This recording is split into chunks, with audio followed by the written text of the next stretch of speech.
And gold buyers, మీ కష్టాల్లో నమ్మకమైన మీ ఆత్మీయ నేస్తం.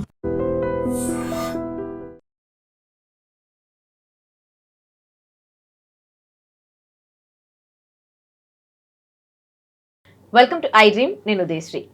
ఒకప్పటి వివాహ బంధాలు ఎంతో బ్యూటిఫుల్గా ఉండేవి. అప్పటి భార్యాభర్తల్లో ఉన్న ఆ అట్రాక్షన్స్ ఏంటి, ఇప్పుడు ఈ భార్యాభర్తల్లో ఏం కొరవడుతోంది, ఎందుకు ఇంకొక అట్రాక్షన్ వైపు మొగ్గు చూపుతూ ఉన్నారు, భార్యాభర్తల బంధంలో ఉండాల్సినవేంటి, ఉండకూడనివేంటి తెలుసుకుందాం. మనతో ఉన్నారు motivational speaker, family counsellor and public speaker Rajani Rama గారు.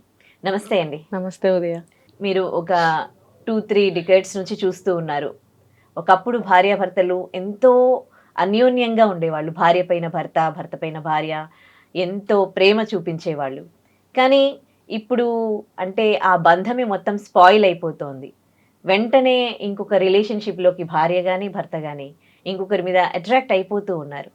అప్పుడు వివాహ బంధంలో, అప్పుడు భార్యాభర్తల్లో ఉన్నది ఏంటి, ఇప్పుడు లేనిది ఏంటి?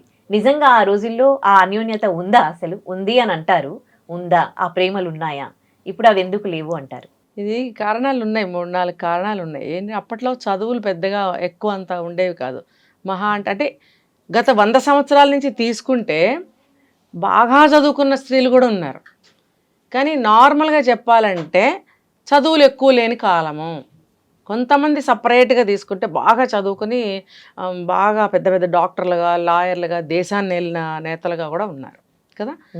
ఓవరాల్గా చెప్పాలంటే ఆడపిల్లలకి ఎక్కువ చదువులు లేని రోజులు.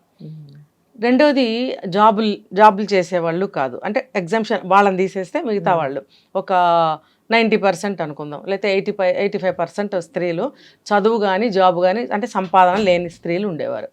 వాళ్ళకి వచ్చేసి టీనేజ్లోనే పెళ్ళిళ్ళు చేసేవారు. 14 to 19 తీసుకుంటే ఎక్కువగా ఆ ఏజ్లో పెళ్ళిళ్ళు అయ్యేవి. అప్పుడు ఏం జరిగేదంటే ఇదొక రీజన్.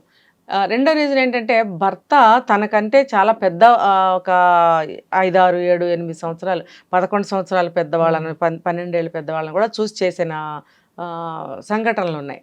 ఉన్నప్పుడు ఏమవుతుందంటే ఆటోమేటిక్గా కొంచెం పెద్ద ఆయన కొంచెం భయంతో ఉండేవారు.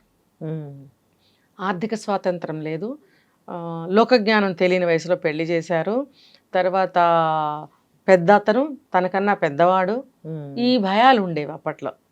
భర్తని గౌరవించాలమ్మా, భర్త మాట వినాలమ్మా అనేవారు. ఎందుకు తెలుసా భర్త మాట ఎందుకు వినాలి అని అంటే, ఆ రోజుల గురించి నేను చెప్తున్నాను. అమ్మాయి ఎక్కువ చదువుకోలేదు, ఆర్థిక స్వతంత్రం లేదు, అంటే స్వతంత్రం కూడా కదా, అమ్మాయి సంపాదించదు. మరి అలాంటప్పుడు భర్త బయటకు తిరిగి వస్తున్నాడు, ఉద్యోగం చేస్తున్నాడు, సంపాదిస్తున్నాడు, అతనికి అన్ని తెలుసు కదా. అప్పుడంతా పచ్చిమిరపకాయలు తీసుకురావాలన్నా మగాడే బయటకు వెళ్ళి తీసుకురావాలి. ఆడవాళ్ళు బయటకు వెళ్ళి బ్యాగులు వేసుకుని వెళ్ళి తెచ్చేది లేదు. ఏది కావాలి, పిల్లలకి బిస్కెట్ కావాలన్నా, పాల డబ్బా కావాలన్నా, బట్టలు పిల్లలకి కావాలన్నా ఏదైనా సరే ఆయనే పట్టుకొచ్చేవాడు.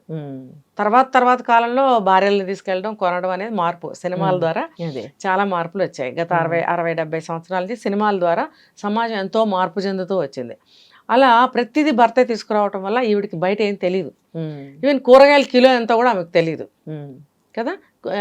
పక్కింటి ఆవిడ ఎవరైనా ఎంతండి ఈరోజు బీరకాయల రేట్ అంటే, ఏమోనండి మా వారు తీసుకొచ్చారు, నేను ఎప్పుడు అడగనని, తెలియదు అని తేవడం, వండడం వరకే నా పని.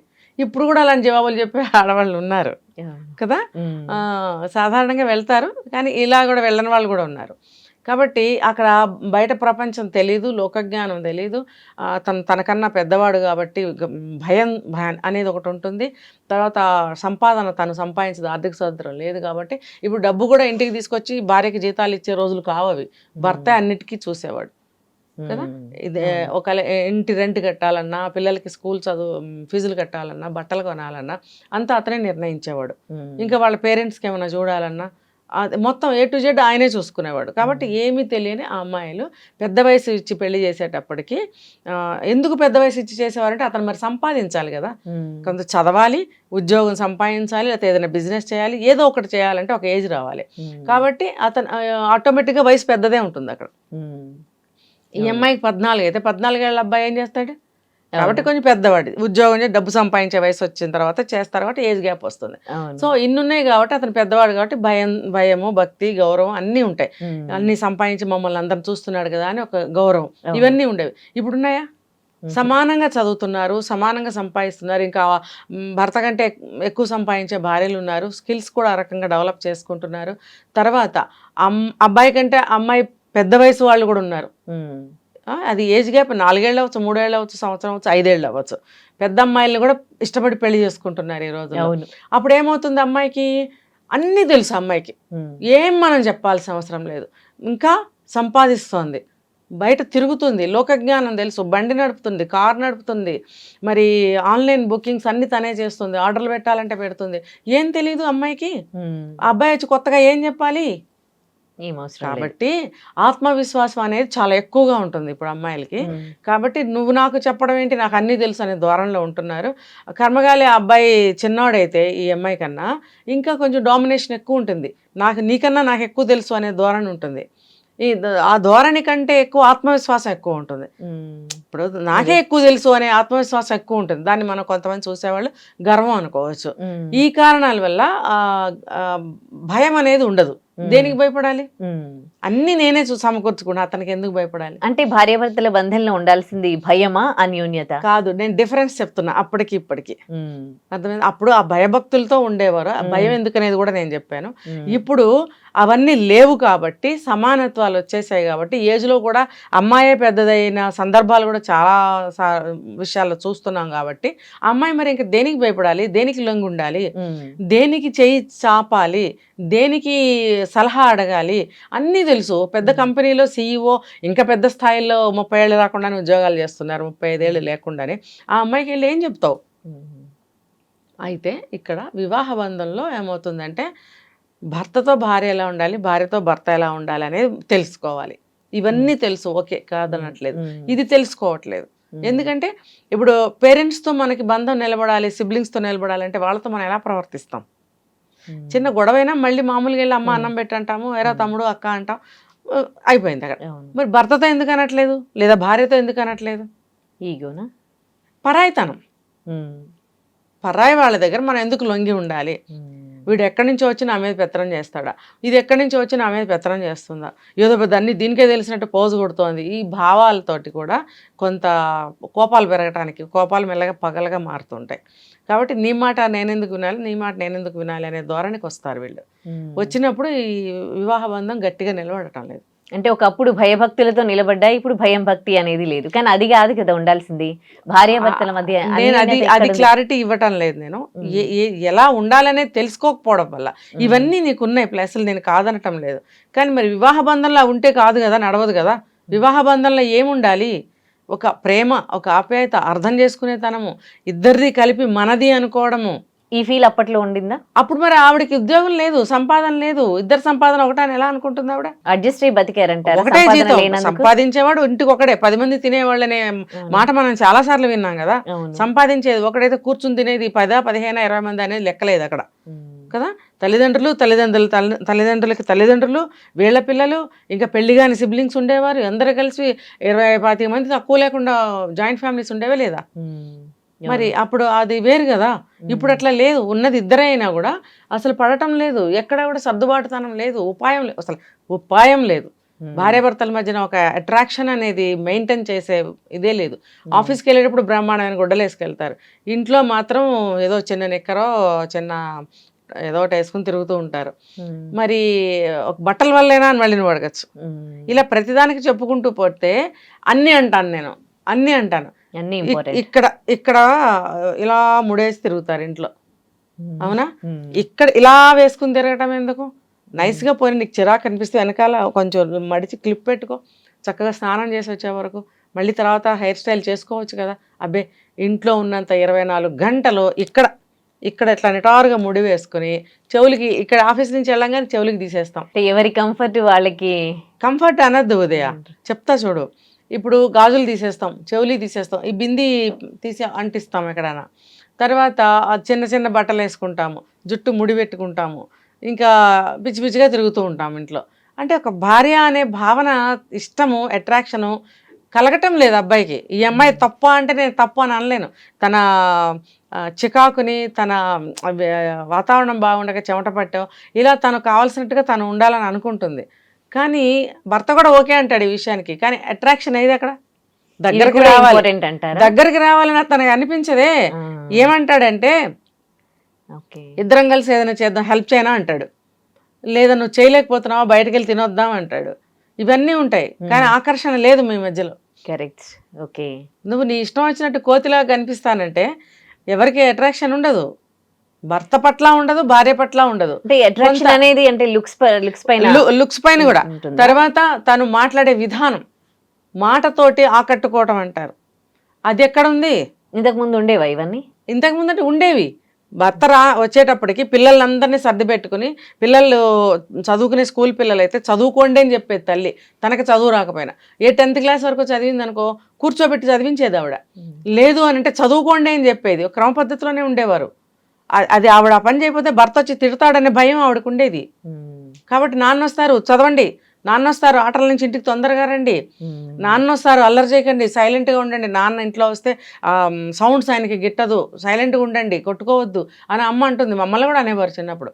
ఇంకా భర్త వచ్చే టైంకి చక్కగా స్నానం చేసి శుచిగా మంచి చీర కట్టుకుని, అప్పుడు ఇవన్నీ లేవు కదా, డ్రెస్సులు లేవు ఎప్పుడో పాతకాలం, వాళ్ళు మంచిగా చీర కట్టుకుని, అప్పుడు సీజన్లో అయితే మల్లెపూలు వచ్చినాయి అనుకోండి, చక్కగా సాయంత్రం పూట దేవుడికి దీపం పెట్టి, దేవుడికి కూడా పువ్వులు పెట్టి, చక్కగా దేవుడి దగ్గర పువ్వులు తల్లా పెట్టుకోవడమో లేదా తను వేరే దండ పెట్టుకోవడమో ఒక అందంగా కనిపించేది. భార్య ఇంటికి రాగానే ఏమవుతుందంటే అతనికి ప్రశాంతంగా అనిపిస్తుంది, ఇల్లు సైలెంట్గా ఉంది, పిల్లలు వాళ్ళ ప్లేస్లో కూర్చుని చదువుకుంటూనో ఏదో ఆ టైంని బట్టి ఏదో ఒకటి చేస్తూ ఉంటారు, భార్య చక్కగా చిరునవ్వుతో కనపడుతుంది. ఇవి ప్రశాంతతకి మార్గాలే కదా, అట్రాక్షన్కి మార్గమే కదా. గబుక్కుని వెళ్ళి భార్యని ముద్దు పెట్టుకోవాలనిపిస్తుంది. లేకపోతే ఆ రోజుల్లో ఇంత పచ్చి చేష్టలు ఉండేవి కావు కాబట్టి, ఏంటో ఇలా తయారయ్యావు అని చెప్పి పిల్లలు చూడకుండా బుగ్గ మీద ఇలా చిటికి వేయడం, లేదా కన్ను కొట్టడం భార్యని చూసి, పిల్లలు చూడకుండా ఇలా నైస్ చేష్టలు అనేవి ఉండేవి. కావాలంటే మీరు చూడొచ్చు, ఒక 60 years బ్యాక్ వెళ్తే అన్నీ అవే ఉన్నాయి కదా, అవి మనకి తెలియవు అవన్నీ కూడా. మరి అది సినిమా వాళ్ళు నేర్పారు అనుకోవచ్చు, లేకపోతే నిజ జీవితంలో ఆడవాళ్ళు అలా ఉండబట్టి సినిమాల్లో తీసారనుకోవచ్చు, వాట్ ఎవర్ ఇట్ అలా ఉండేది. ఇప్పుడు ఉన్నాయా? ఇప్పుడు కూడా కొన్ని సినిమాల్లో చూపిస్తున్నారు, అది నేర్చుకోవట్లేదు. ఎవరు వేసుకుంటారు, అవి ఉంటేనేనా అని ఎదురు ప్రశ్న వేస్తున్నారు. అందుకని అవి ఉంటేనేనా, అవి లేకపోతే చూడరా అని అనుకుంటే అదే ఫాలో అవ్వండి. నేనేం చెప్పను, నేను ఎవరిని మార్చాలని చెప్పను, సిస్టమ్ ఇది అని చెప్తున్నా అంతే. మరి అది మనకి బాగుండాలనుకుంటే పాటించుకోండి. లేదు నేను ఇష్టం వచ్చినట్టు నేను ఇలాగే ఉంటాను. ఒక అమ్మాయి అంది, నన్నుగా గుర్తించాలి, నన్నుగా స్వీకరించాలి. ఇదేం సినిమా? ఇప్పుడు నేను బ్రహ్మాండంగా చదువుతాను ఉదయ, 100కి 100 మార్కులు వస్తాయి, ఒక్కసారి ఇలా చూస్తే నాకు ప్రింట్ అయిపోతాయి.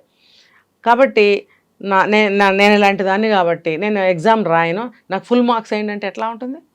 ఎందుకు వేస్తాడు? నువ్వు రాయి, నిరూపించుకో. ఇది కూడా అంతే, ఇక్కడ నువ్వు నిరూపించుకుంటే నేను ఎందుకు వాళ్ళు అవాయిడ్ చేస్తారు?